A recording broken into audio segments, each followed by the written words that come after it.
자, 우리 함께 이제 말씀을 보겠습니다. 에베소서 5장 15절에서 21절 말씀 교독으로 저와 여러분 읽어 나가도록 하겠습니다. 네, 에베소서 5장 15절 제가 먼저 읽겠습니다. 그런즉 너희가 어떻게 행할지를 자세히 주의하여 지혜 없는 자같이 하지 말고 오직 지혜 있는 자같이 하여, 그러므로 어리석은 자가 되지 말고 오직 주의 뜻이 무엇인가 이해하라.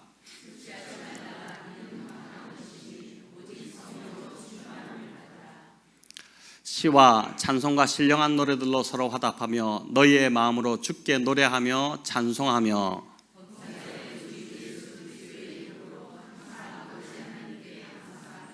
함께 읽겠습니다. 그리스도를 경외함으로 피차 복종하라. 아멘. 네, 잘 나오셨습니다.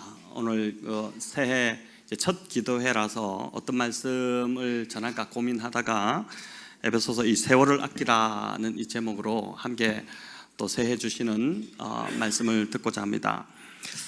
새해를 우리가 이제 시작하면서 우리 모두는 다 공평하게 하루 24시간, 1년 365일이라는 시간을 선물로 받았습니다. 혹시 366일을 받으신 분이 이 자리에 있으실까요? 작년에 좀 못 살았다고 해서 시간을 덜 받은 것도 아니고 또 잘 살았다고 해서 보너스로 뭐 한 달을 우리가 내년에 뭐 더 살아라 이렇게 받지도 않았습니다. 우리 모두는 똑같이 이제 새해라는 1년의 시간을 공평하게 선물로 받았습니다. 얼마나 감사한 일입니까? 작년에 내가 살았던 것을 근거로 계산해서 하나님이 시간을 허락해 주신다면 우리 대부분은 새해에 정말 얼마 되지 못하는 시간을 받았을 것입니다. 하지만 우리의 실수 또 연약함 허물에도 불구하고 작년과 똑같은 1년이란 새로운 시간을 주시고 새로운 기회를 주셨으니 이게 바로 이제 은혜이지 않습니까? 우리는 당연한 것으로 늘 또 새해 한 해를 시작한다 이렇게 하지만은 사실은 이게 당연한 게 아닌 것이죠. 은혜인 것이죠. 이렇게 한 해를 선물로 받아 새해를 시작하는 우리에게 바울은 15절에서 선물로 받은 이 시간을 지혜롭게 사용하라 이렇게 권면을 합니다. 그리고 이어 16절에서 지혜롭게 산다는 것이 무엇인가를 이제 알려주는데 바로 세월을 아끼는 것이다 그렇게 알려주죠. 자, 그럼 세월을 아낀다는 것이 무슨 말일까요? 허송세월 하지 말라는 뜻일까요? 아니면 시간을 헛되게 쓰지 말고 계획적으로 잘 사용하라는 뜻일까요? 성경 원어로 보면 그 의미가 우리가 생각하는 것과 다르게 좀 더 깊다는 것을 알게 됩니다. 이 아끼라는 말의 헬라어는 구해내다, 속량하다 이런 뜻인데, 그래서 영어 성경으로 보면 redeem the time 이렇게 되어 있습니다. 그러니까 세월을 아끼라는 이 말은 시간을 속량하고 구해내고 건져내라 이런 뜻이죠.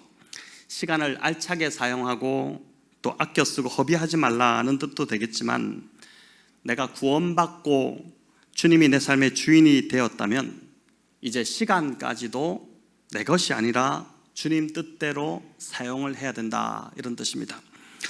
이어지는 17절이 이 의미를 더 잘 이제 설명을 해주는데 17절 우리 같이 한번 읽어볼까요? 17절입니다. 없습니까? 17절 성경으로 그럼 읽어보겠습니다. 그러므로 어리석은 자가 되지 말고 오직 주의 뜻이 무엇인지 이해하라 이렇게 되어 있습니다. 어리석은 자가 어떤 자인가 이제 나오는데, 주의 뜻이 무엇인지 모르고 시간이 자기 것인 양 자기 하고 싶은 대로 시간을 다 써버리는 자, 바로 그 사람이 어리석은 자다 이렇게 하고 있죠.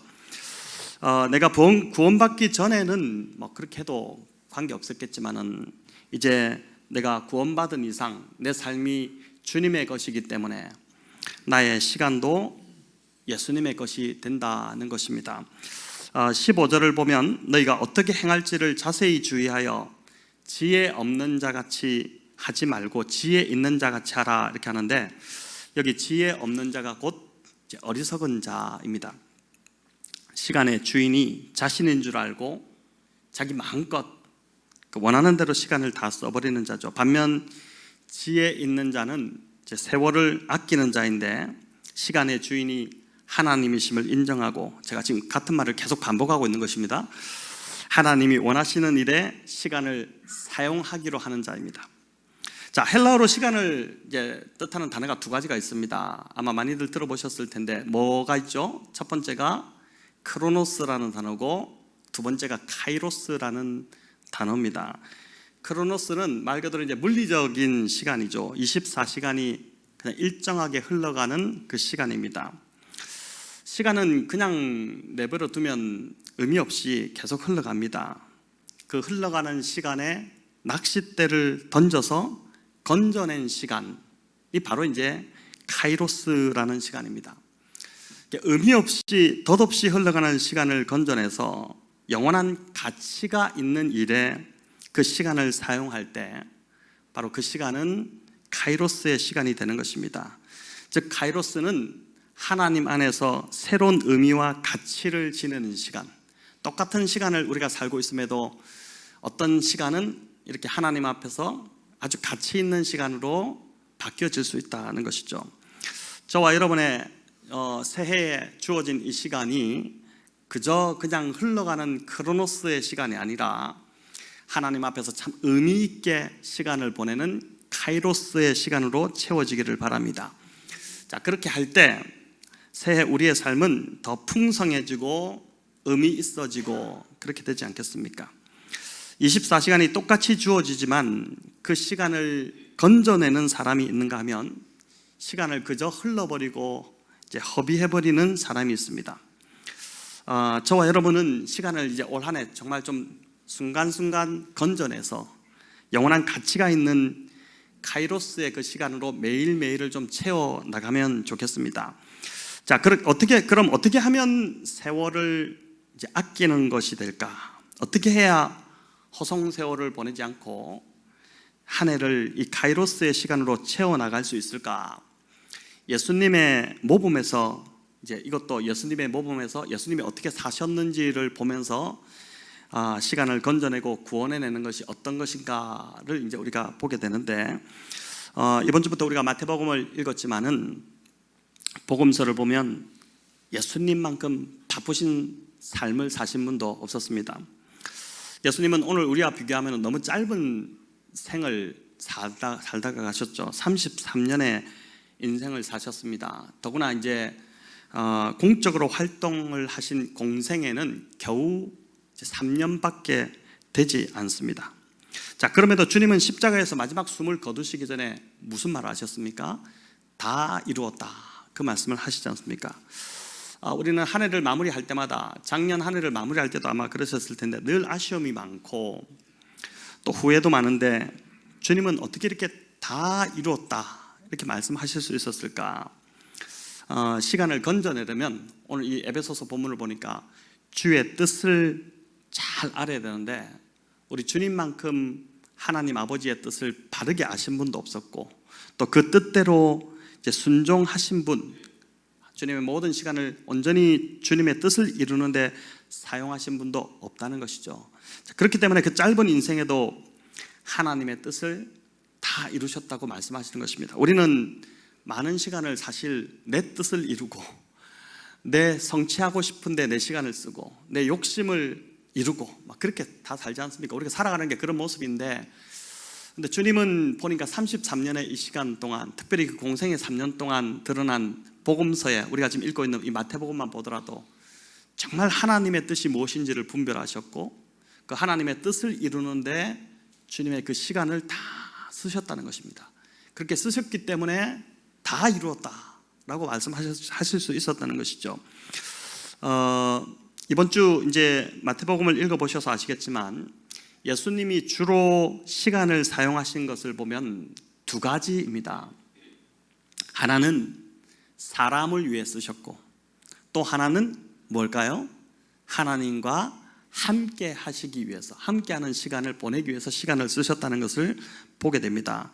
여러분, 이 두 가지는 저와 여러분의 시간에도 그대로 이제 적용되는 원리가 되는데 사람을 위해 내어주는 시간, 나의 시간을 두 가지로 나눈다면은, 또 하나는 하나님과 함께 하기 위한 시간으로 이제 나눌 수 있습니다. 물론 뭐 밥도 먹고 뭐 또 여러 가지 일도 하고 이렇게 하겠지만은 우리가 좀 크게 우리의 시간을 어떻게 사용할까 이렇게 볼 때 주님이 사용하신 시간을 보니까 사람을 위해 내 시간을 내어주는 것, 또 하나는 하나님과 함께 있기 위해 내 시간을 사용하는 것, 이 두 가지로 좀 나눌 수 있다는 것입니다.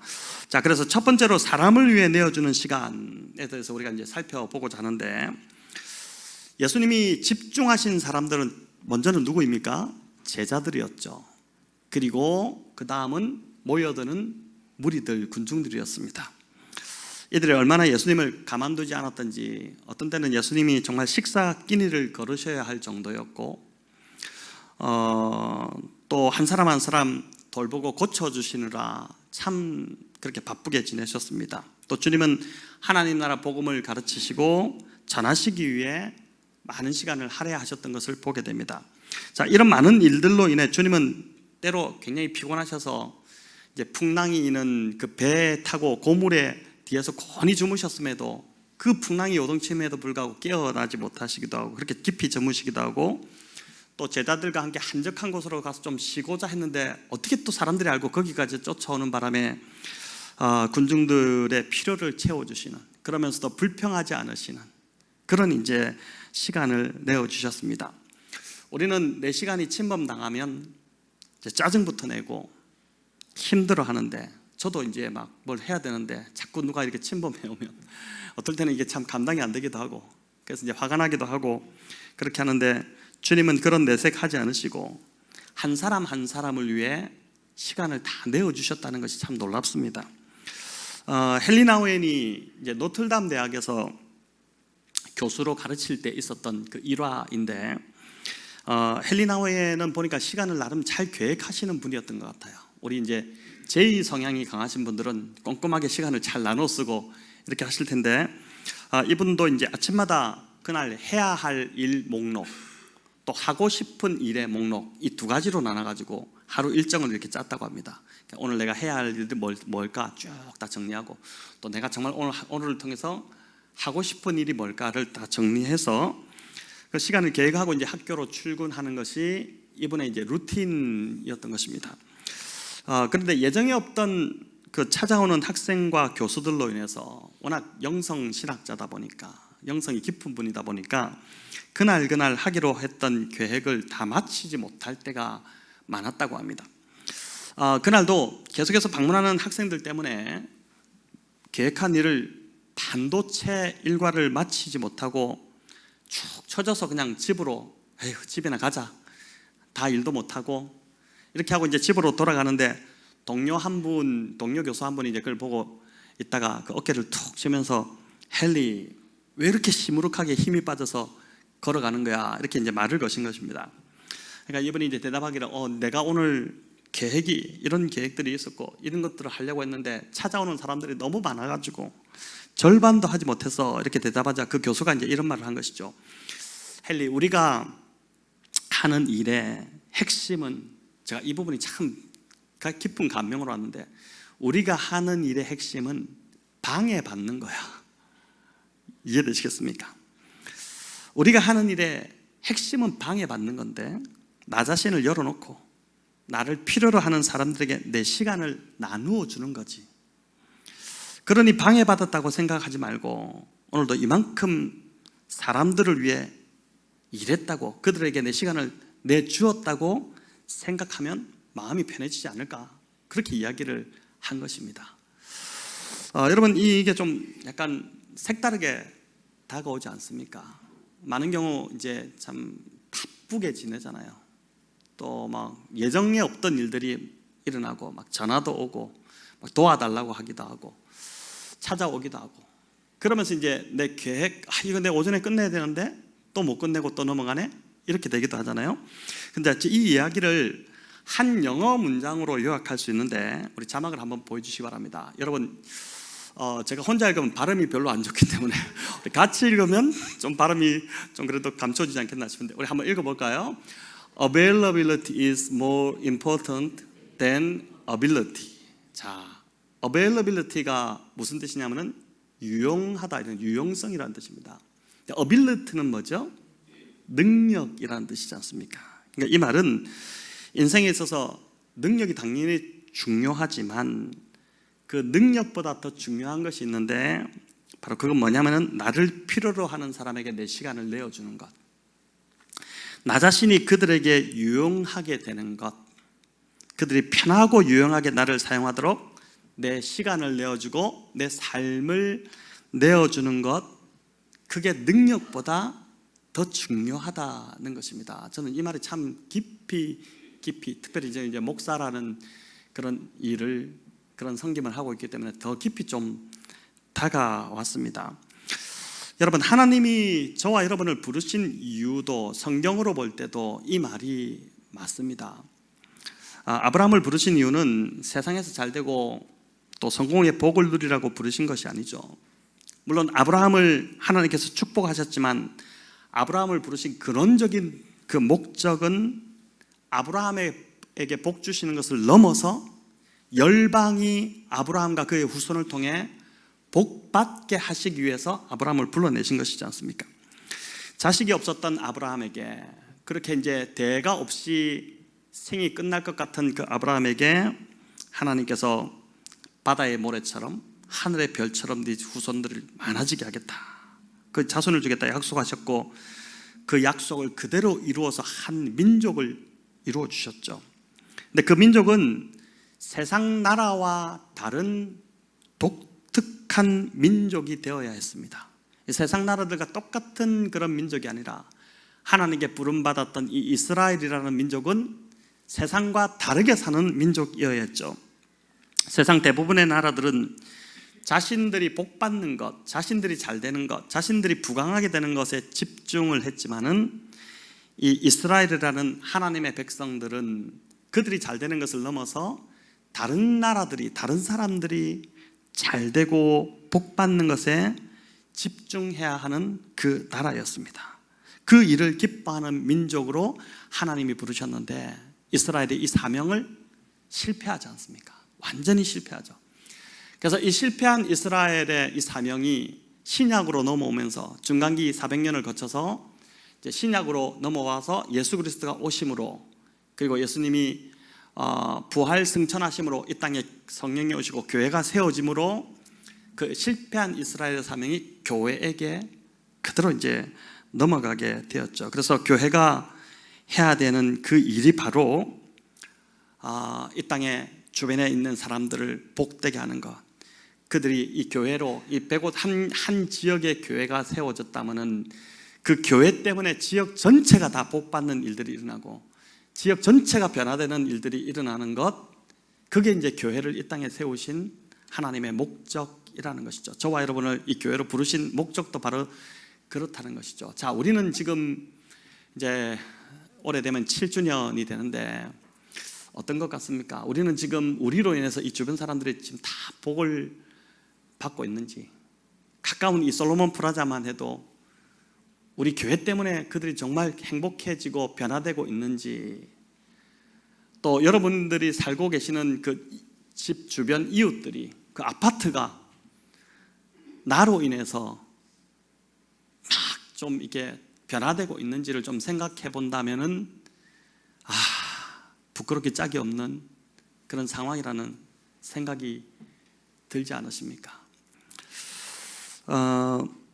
다행히 이번에도 교회가 성탄 헌금을 교회를 위해 쓰지 않고, 참 이것도 말하기도 참 부끄러운 일이지만은 그나마 이렇게라도 좀 주변을 돌아보기 원하는 그 마음으로 이제 저희가 진행하고 있는데, 첫 해부터 저희가 성탄 헌금, 부활절 헌금은 외부로 좀 온전히 다 드리자, 이런 이제 꿈을 가지고 지금까지도 계속 이제 그렇게 해오고 있는데, 이번에도 보니까 주중에 내부 성도님들 그 광고를 드렸더니 또 추천하신 성도님들이 있어서 당회에서 이제 함께 심의하고 헌금을 미리 좀 어저께 이제 흘려 보냈습니다.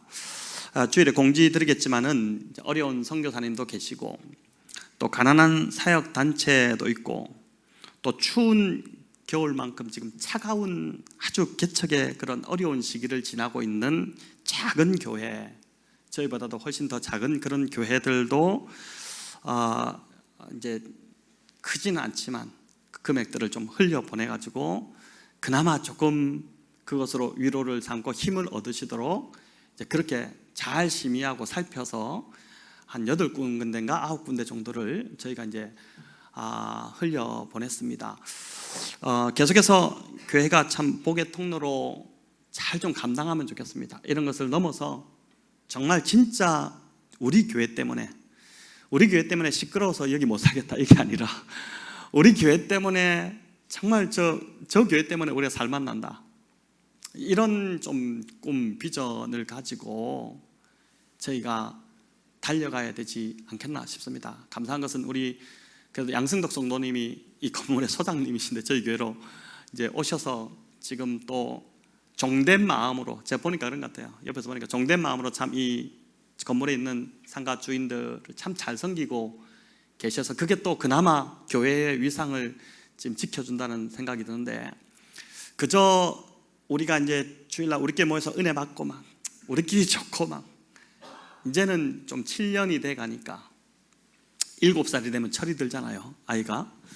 이제 고전까지는 이해가 되죠. 막 어리니까 그렇겠지 싶지만 이제는 좀 나이가 들어가니까 이제는 진짜 좀 본질적인, 진짜 하나님이 우리를 부르신 그 목적대로 올해는 정말 우리 성도님들 개인의 문제 거기에 계속 함몰되어 있지 말고 그걸 좀 넘어서서 하나님 다 채워주실 거니까 더 좀 주변을 돌아보고 살피고 이 교회가 어떻게 하면은 지역을 섬기고 영혼들을 변화시켜 나갈지 그런 고민들을 함께 해나가는 저와 여러분 되면 좋겠습니다. 예. 자, 그런데 이렇게 이제 시간을 건져내려고 하다 보면 이게 이제 세월을 아끼는 게 시간을 건져내는 거잖아요. 가치 있는 일에 우리의 시간을 사용하는 것, 그게 세월을 아끼는 거라고 지금 말씀드리고 있잖아요. 근데 그렇게 하다 보면은 생각지도 않은 거룩한 낭비를 해야 될 때도 있습니다. 참 이게 기독교는 그런 것 같아요. 이제 진짜 거룩한 낭비가 필요한 곳, 세상은 정말 그거 보면서 왜 저렇게 돈을 엉뚱하게 쓰냐 하지만은 그 학료캅을 깨트려서 말도 안 되게 한꺼번에 다 부어서 예수님에게 부어드렸던 그 여인처럼 우리도 이제 그런 거룩한 낭비를 해야 될 때가 있는데, 사도행전에 나오는 전도자 빌립이라는 사람도 그런 경우 중에 하나였습니다. 하나님께서 이제 빌립을 사마리아로 보내셨죠. 복음에 불문지었던 이 빌립이 가자마자 사마리아에 부흥이 일어나기 시작하고 많은 사람들이 믿고 돌아오는 일들이 막 일어나지 않습니까? 그러니까 저와 여러분도, 저도 이제 참 그렇게 좀 쓰임 받기를 간절히 바라고 우리 성도님들도 그렇게 쓰임 받기를 바라는데, 가는 곳마다 복음의 역사가 좀 일어나고 우리가 가는 곳마다 복음의 역사가 일어나고 막 이런 일들이 일어나야 되는데, 그래서 빌립이 갔는데 근데 어느 날 갑자기 한참 사마리아에 영혼들이 돌아오고 부흥되고 있는데 갑자기 하나님께서 어느 날 빌립을 애굽으로 내려가는 가사라는 그 한 구덩이로 이렇게 옮겨버리시지 않습니까? 에티오피아 국고를 맡고 있던 네시를 만나게 하기 위함이었습니다. 내려가라고 하셨죠. 효율성을 따지기 좋아하는 사람들, 그래서 교회는 정말 조심해야 될 게 효율성을 따져서 뭘 결정하려고 하면 절대 안 됩니다. 물론 이제 합리적인 결정들을 해야 되지만은 성령이 하시는 일은 효율성을 뛰어넘을 때가 제가 보니까 참 많은 것 같아요. 그래서 이제 효율성을 따지는 사람들은 도저히 납득이 안 가는 상황이죠. 아니 지금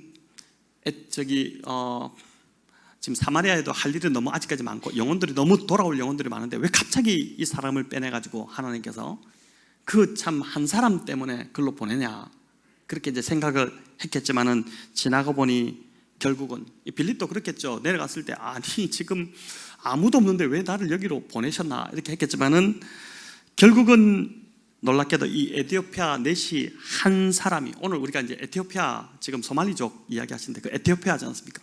에티오피아 이 한 사람 넷이가 복음을 받아들임으로 그 나라 전체가 기독교 국가로 바뀌어버리는 그 놀라운 일이 이제 일어나게 되었다는 것입니다. 주중에 이제 저희 이야기를 좀 드리면, 주중에 저희 제자 한 명이 이제 울산에서 저를 찾아왔습니다. 이제 38년 전쯤, 제가 시간을 따져보니까 한 28년 전에 제자인데, 제가 나이를 그래도 좀 먹었습니다. 28년 전쯤에 제자인데, 그때 이제 그 아이가 중3이었는데 지금은 40이 넘은 이제 나이입니다. 40이 넘었어도 저에게는 여전히 저희 학생이었기 때문에 이제 말을 막 이렇게 편하게 하고, 지금 결혼해서 아줌마인데, 엄마인데도 불구하고 그렇게 이제 했는데, 지금은 이제 울산에 있는 아주 큰 교회에서 이제 유치부 부감으로 학생들을 섬기고, 교회 그러니까 이제 유치부도 많고 보니까 저희 교회도 이제 다 보고 하고 교회가 참 예쁘다 이런 이야기를 하고 있는데, 또 이제 주중에는 교회에서 운영하는 그 대안학교에 영어 교사로 섬기고 있습니다. 사진을 한번 보여주셔도 좋겠습니다. 네, 제가 좀 자랑하려는 마음도 있고, 네, 어쨌든 이제 아울렛에 가서 식사하면서 찍은 사진인데, 아까 우리 김윤영 강사님 보더니 이제 아니 제자인데 왜 외국 사람처럼 생겼냐 이렇게 얘기하셨는데, 원래 조금 생긴 게 그렇습니다. 자, 빼주셔도 되겠는데, 제가 그때 이제 중고등부 교사로 섬기다가 신대원을 가는 바람에 이제 이 아이가 저를 교사와 교육자로 다 이제 경험했던 그런 이제 학생이었는데, 그날 그 자매의 말 중에 제 안에 깊이 참 남는 말이 있었습니다. 이게 뭐냐면은, 부산에 있는 아주 작은 교회였는데, 제가 그때 이제 부산에 있는 그 교회 전도사로 섬길 때인데, 작은 교회였지만 큰 교회에서 경험할 수 있는 것들을 목사님이 다 경험하게 해주셨고 꿈꾸게 해주셨다. 굉장히 작은 교회였는데 아주 큰 교회에서 신앙생활하는 것처럼 중고등부 학생 시절을 그렇게 보냈다. 이제 그 이야기를 했습니다. 아무것도 아닌 어린 그 학생들을 위해서 목사님이 시간을 정말 늘 내어주시고 또 많은 걸 가르쳐 주시려고 했기 때문에 지금의 자신이 있고, 또 지금 자기 친구들, 동기들도 다 여전히 하나님 나라를 꿈꾸고, 교회에서도 보니까 다들 지금 요번에 소식 들어보니까, 저도 오래간만에 만나서 이제 소식 들어보니까 교회에서 나름대로 다 참 열심히, 우리 지금 30, 40대 집사님들 그 나이 되니까 교회에서 지금 열심히 하시는 것처럼, 우리 이기욱 집사님하고 조금 몇 살 차이 정도는 하는 것 같아요. 근데 그렇게 열심히 다 이제 살고 있다는 이야기를 들으면서 참 저는 그날 참 격려가 되고 또 참 감사하기도 하고 그렇게 했습니다. 저는 저희 교회 학교 선생님들이 바로 이런 역할을 지금 하고 계시다고 믿습니다. 작은 주일학교입니다. 그렇지 않습니까? 어떨 때는 힘이 빠질 때도 있어요. 아이들 이제 왔는데 준비를 많이 했는데, 지금 우리 이민선 집사님 또 유 집사님, 유승철 집사님 안 보이시는데 설교 해보시니까 이제 때로 막 힘이 빠지시기도 하고, 준비를 많이 했는데 아이들이 잘 듣지 않고, 또 아이들이 몇 명이 오늘 빠지고 이러면은 그 힘이 빠지기도 하죠. 하지만 지극히 작은 자 하나에게 한 것이 곧 나에게 한 것이다. 주님이 그 말씀 해주셨잖아요. 지극히 작은 자 하나에게 한 것이 곧 나에게 한 것이다. 그러니까 주님께 하듯이 그 작은 아이들을 놓고 최선을 다해서 시간을, 그 아이들을 위해서 시간을 내는 것, 또 그들처럼 유치해지는 것. 제가 듣기로 우리 유승철 집사님이 굉장히 유치하게 아이들 수준에 맞춰서 설교하신다라고 들었습니다. 그렇게 유치해지는 것, 그들을 위해서 그 준비하고 시간 내는 것, 그것이 곧 시간을 건져내고 세월을 아끼는 것임을 믿으시기를 바랍니다. 또 오늘 저녁에도 이 금요 기도회를 위해서 어떤 누군가는 우리 성도님들보다도 훨씬 먼저 와서 자신의 시간을 내어서 헌신하셨습니다. 퇴근하고 일찍 교회에 오셔서 찬양팀으로 헌신하시기도 하고, 또 이제 오늘부터 시작해서 성도님들을 차로 모시고 오는 그런 헌신도 하셨습니다. 생각해 보십시오. 돈을 버는 일도 아닙니다. 지금 시간을 다 내고 있는데 바쁜 세상이지 않습니까? 얼마나 금요일 저녁에 바쁩니까? 돈을 버는 것도 아니고 돈을 주는 것도 아니고, 또 무슨 자기 개발에 도움이 되는 일도 아닙니다. 그저 희생하고 헌신해야 하는 일입니다.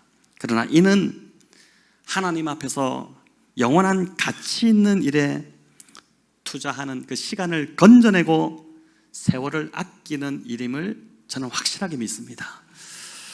반면 시간을 낭비하는 피해야 할 만남도 있습니다. 전혀 생산적이지 않은 잡담만 계속되는 사람들과는 여러분 붙어있지 마시기 바랍니다. 새해에는 그런 사람들과 붙어있지 마시고, 또 남을 험담하고 부정적으로 이야기하는 사람들과도 시간을 가지지 마시기 바랍니다. 피해야 됩니다. 밝고 좀 긍정적인 생각과 언어를 가진 사람들과 가급적 많이 만나시고 교제하시기 바랍니다. 무엇보다 새해 목장 모임, 우리가 이제 이번 주부터 시작되는데, 이번 주는 말씀 나눔보다는 서로를 좀 알아갈 수 있는 퀘이크 교도들이 했던 퀘스천, 그 질문을 갖고 좀 나누고자 하는데, 새해 목장이 정말 갈수록 성령 충만해져가지고 가고 싶은 목장, 또 기다려지고 행복한 그런 목장이 되면 좋겠습니다. 그래서 그 목장 모임 시간이 곧 시간을 건져내는 가치 있는 자리가 되기를 간절히 바랍니다. 성도 여러분, 주님을 섬기고 성도를 섬기고 또 이웃을 위해 나의 시간을 내어주는 것, 전도하기 위해서 그 사람에게 공을 많이 들이고 교회로 좀 데리고 오려고 만나고 또 막 찾아가고 이런 시간들 있지 않습니까? 그런데 이런 시간들이 결코 시간을 허비하는 것이 아니다. 세상적으로 볼 때는 바보같이 왜 저렇게 시간을 저렇게 쓰고 있나 하겠지만은 결코 시간을 허비하는 것이 아니다. 세월을 아끼는 카이로스의 그 가치 있는 시간으로 채워가고 있는 것이라는 것을 꼭 기억하시길 바랍니다. 예수님의 두 번째 시간을 보니까, 첫 번째는 이제 사람들에게 시간을 내어준 것이고, 두 번째는 하나님과 함께 있기 위한 시간이었습니다. 세계적인 기독교 작가인 이 맥스 루케이도가 이런 말을 했는데, 하나님으로 충분히 채워지지 않은 영혼은 충분한 수분을 공급받지 못하는 몸과 똑같다, 이런 말을 했습니다. 그러니까 하나님으로 충분히 채워지지 못하면, 우리의 몸이 수분을 받지 못하면 어떻게 됩니까? 겨울철이 되면 피부가 건조해지지 않습니까? 그래서 막 수분 크림도 바르고 이제 또 그렇게 하시는데, 사막에서도 사람이 물을 제대로 마시지 못하면 생각이 흐려지고 피부가 마르기 시작하고 또 몸의 중요한 장기들도 제대로 작동하지 못하는 일들이 벌어진다고 합니다. 참 수분이 너무나도 중요한데, 마찬가지로 하나님과의 시간을 충분히 갖지 못한 사람들에게서 이 같은 증상들이 나타난다는 것이죠. 이제 감정이 메마르고 예민해지기 시작합니다. 분노와 짜증이 늘어가고 두려움과 염려가 더 커져간다는 것입니다. 매일 일에 쫓겨 살아가느라 이제 하나님으로 채워지지 않은 사람에게 이제 이런 일이 일어난다는 것이죠.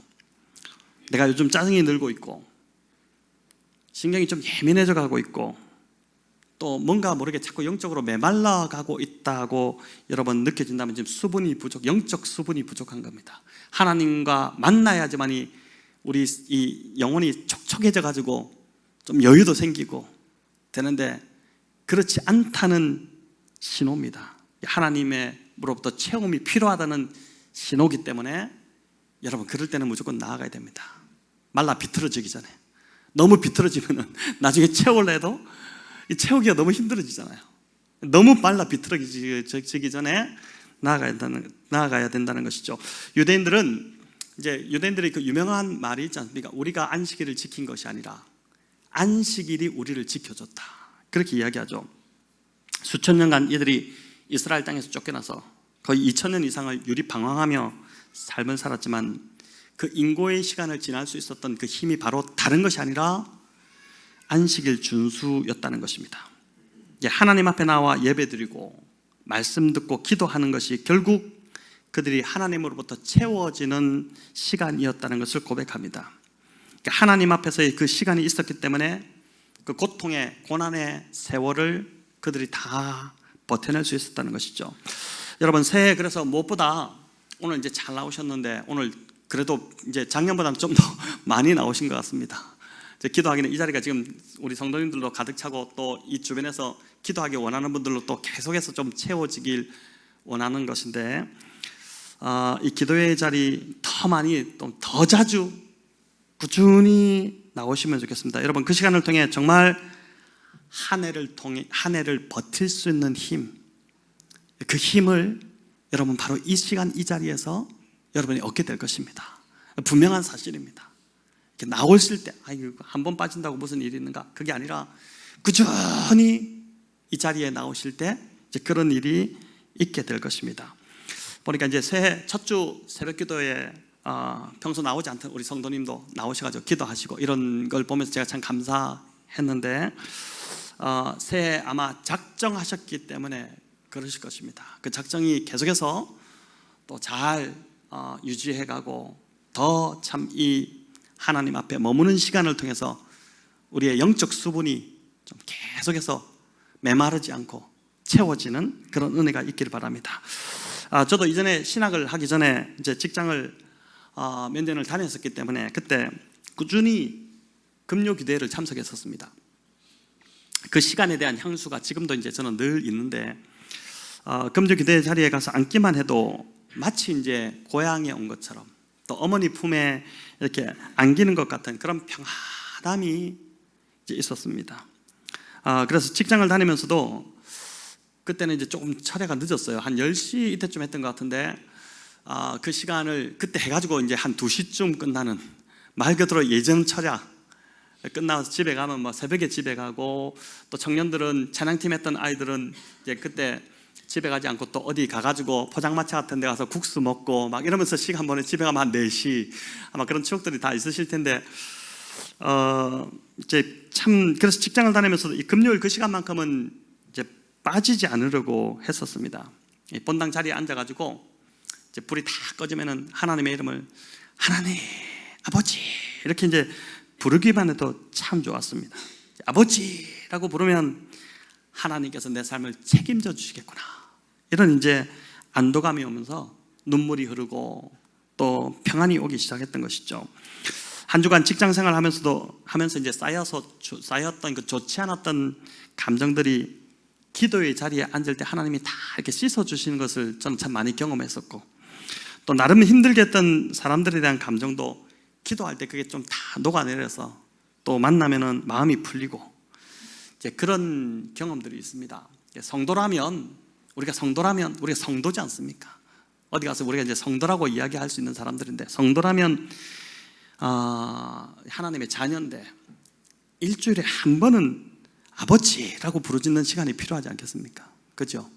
집에서 자식이 이제 함께 자녀들이 있는데 한 번도 집에 가고 일주일을 살아도 아빠라는 소리를 안 하고 어이 저기요 뭐 이런다면은 비정상적이죠. 가만두면 안 되지 않습니까? 성도인데 우리가 하나님의 자녀인데 일주일을 사는데 한 번도 아버지라는 소리를 안 부르고 일주일을 살아간다면 하나님 보실 때 저게 내 자식인가 사탄의 자식인가 헷갈리지 않겠습니까? 그러니까 이제 하나님 아버지 이걸 불러야 되는 게 성도라면 당연히 불러야 되는 게 맞거든요. 근데 그거를 이제 큰 소리로 한 번씩 부르는 시간 일주일에 한 번은 좀 불러야 되지 않겠습니까? 일주일에 한 번은 아까도 이제 기도하면서 주여 오늘따라 소리가 좀 작으시던데 다음 주는 좀 더 크게 주여 할 때 주여 한번 부르시고 그러면서 이제 이게 소리를 한번 어디서 그렇게 소리를 지르겠습니까? 소리 지르는 게 또 우리 이게 스트레스 해소도 좋고 하니까 그렇게 소리도 지르시고 집에 사는 분들도 있다고 하지만 사실 잘 안 되실 겁니다. 그래서 함께 나와가지고 함께 부르짖으면 마음도 뜨거워지고 하나님이 함께 하심에 대한 그 확신도 오고 여러분 그렇게 될 것입니다. 주님도 보니까요 성경의 대부분의 기도는 사실 부르짖는 기도입니다. 조용히 묵상으로 하는 기도도 있지만 그래서 제가 보니까 새벽 기도도 우리가 이제 지금 많이 부르짖는 편인데 새벽 기도는 주로 이제 그 고요한 시간에 하나님이 우리 가운데 말씀하시는 시간이거든요. 저도 새벽 기도 시간에 참 많이 하나님으로부터 이제 음성을 듣는데 주시는 말씀도 있고 말씀에 대한 어떤 지혜도 주시고 이렇게 하는데 금요 차례 같은 경우는 사실 이제 부르짖는 기도입니다. 우리 말씀 한번 띄워줄래요? 히브리서 5장 7절 같이 한번 읽겠습니다. 그는 육체에 계실 때에 자기의 죽음에서 능히 구원하실 이에게 심한 통곡과 눈물로 간구와 소원을 올렸고 그의 경건하심으로 말미암아 들으심을 얻었느니라. 아멘. 자, 주님처럼 이렇게 통곡과 눈물로 우리도 부르짖는다면 하나님이 들으시고 응답해 주시지 않겠습니까? 이제 염려와 걱정이 떠나가고 두려움, 불안함 이런 것 좀 기도할 때 막 부르짖을 때 이런 것이 떠나가는 것 좀 경험해야죠. 그러면서 이제 그 자리에 하늘로부터 임하는 그 평안이 채워지는 것, 일종 경험해야지. 그게 성도죠. 그렇게 우리가 살아가는, 세상과 다르게 살아가는 자들이지 않습니까? 이제 하나님으로 채우는 또 하나의 시간인데, 그게 바로 뭐냐면은 묵상과 성경 읽기입니다. 여러분, 히브리어로 말씀을 묵상하다 이 동사에는 어떤 뜻이 있냐면은 짐승의 울부짖음이라는 의미가 담겨 있습니다. 재밌죠? 묵상하다라는 뜻에 짐승의 울부짖음이라는 뜻이 담겨 있다는 거예요. 새롭지 않습니까? 짐승이 왜 울부짖습니까? 배가 고파서 울부짖기도 하고, 또 자기보다 더 강한 짐승에게 공격을 받아서 무서워서, 두려워서 막 울부짖기도 합니다. 네, 묵상이 마치 이와 같다는 것입니다.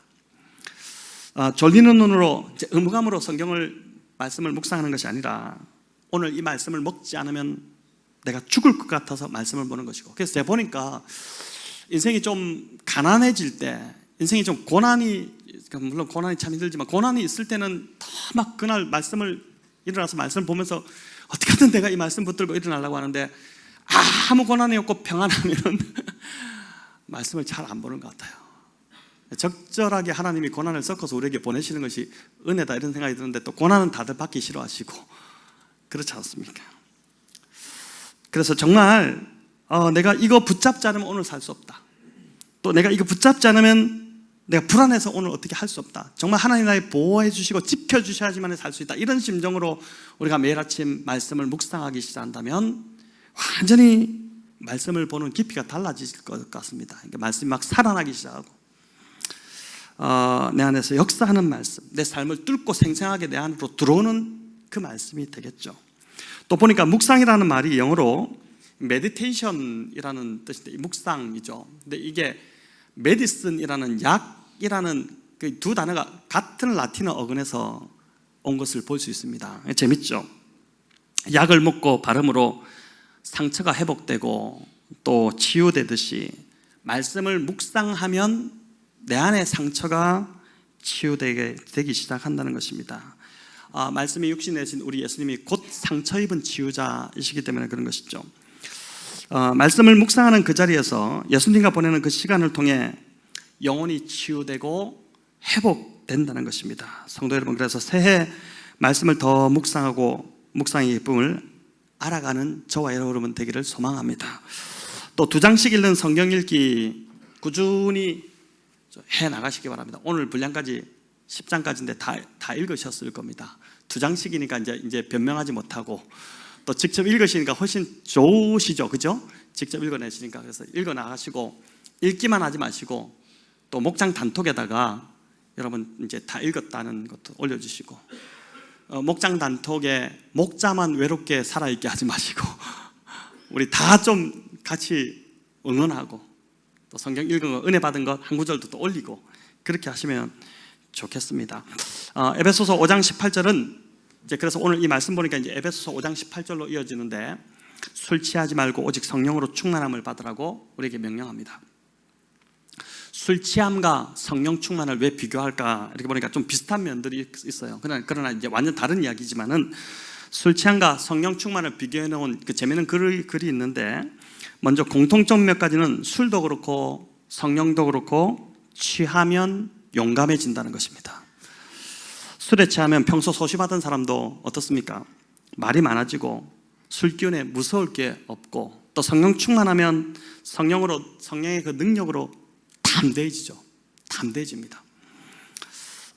또 술에 취하면 어떤 증상이 나타나냐? 혀가 꼬부러져서 이제 이상한 소리를 내는데, 성령에 취해도 혀가 꼬부러집니다. 방언이 막 나오기 시작하는 것이죠. 또 술에 취하면 역사가 나타납니다. 어떤 역사가 나타나냐면은 아무데나 노상방뇨하기 시작하고, 또 때려 부수고 막 욕하게 되지만, 성령으로 충만하면은 오늘 보면 19절 20절에 나오듯이 찬송과 신령한 노래들이 나오고, 불평이 아닌 범사가 감사가 넘치는, 감사가 계속해서 입에서 나오는 그런 삶이 된다는 것입니다. 또 성령 충만과 술 취함의 차이점도 몇 가지 있는데, 술 취하는 장소는 술집이고 성령 충만하는 장소는 어딜까요? 교회입니다. 교회. 그리고 이제 술은 취할수록 술값을 내야 해서 돈이 많이 들어가지만 성령 충만은 돈이 하나도 안 들어갑니다. 공짜입니다. 공짜. 그래서 오직 은혜로 성령 충만은 말 그대로 이제 거저 주시는 선물, 은혜로 받는 것입니다. 그리고 술에 취하면 취할수록 가정이 파괴되고 가정이 지옥이 되지만 이런 경험들 또 하신 분들도 계시겠지만 성령으로 충만하게 되면은 어떻게 됩니까? 가정이 행복해지고 사랑이 넘치게 되고 가정이 천국으로 변하게 된다는 것입니다. 자, 이렇게 우리가 성령 충만하게 되면 반드시 성령의 열매를 맺게 되는데 성령 충만은 성령의 열매가 맺힙니다. 이게 이제 성경이 말하는 것인데 성령의 열매는 내적인 열매와 외적인 열매가 있습니다. 내적 열매는 우리가 잘 아는 갈라디아 5장의 그 성령의 열매들입니다.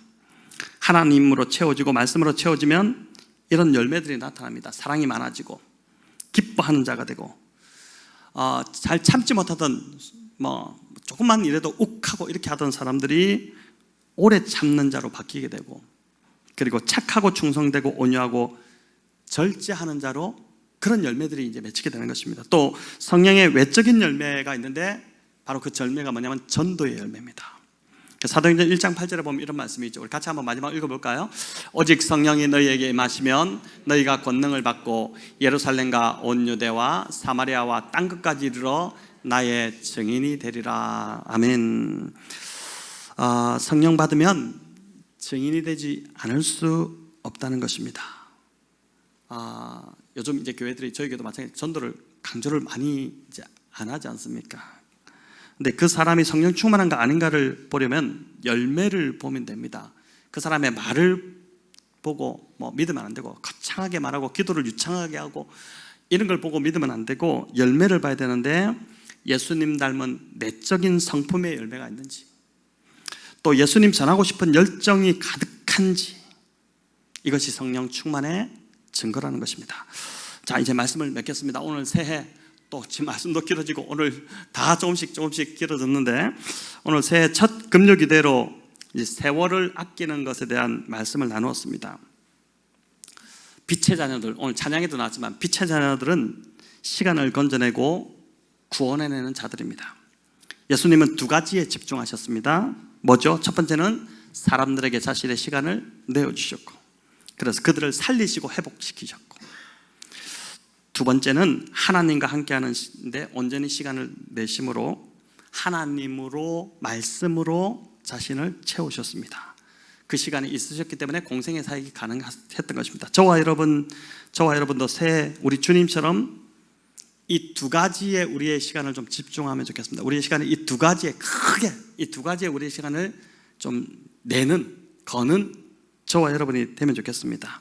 그래서 내 시간을 내어서 사람을 살리고 회복시키는 일, 복음을 전하는 일에 저와 여러분 시간을 좀 사용하시면 좋겠고 또 하나는 하나님과 보내는 시간을 꼭 만드시기 바랍니다. 아마 다들 작정하시고 이제 새해부터 지금 적어도 이번 주는 지금 실천하고 계실 텐데 계속해서 좀 그렇게 하면 좋겠고 말씀을 묵상하고 말씀을 읽고 하나님과의 시간을 가지는 것 결코 허비하는 시간이 아니라는 것.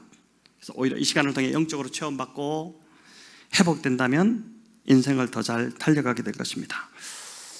새해 시간을 건져내고 구원해내므로 세월을 아끼는 성도님들 다 되시기 바랍니다.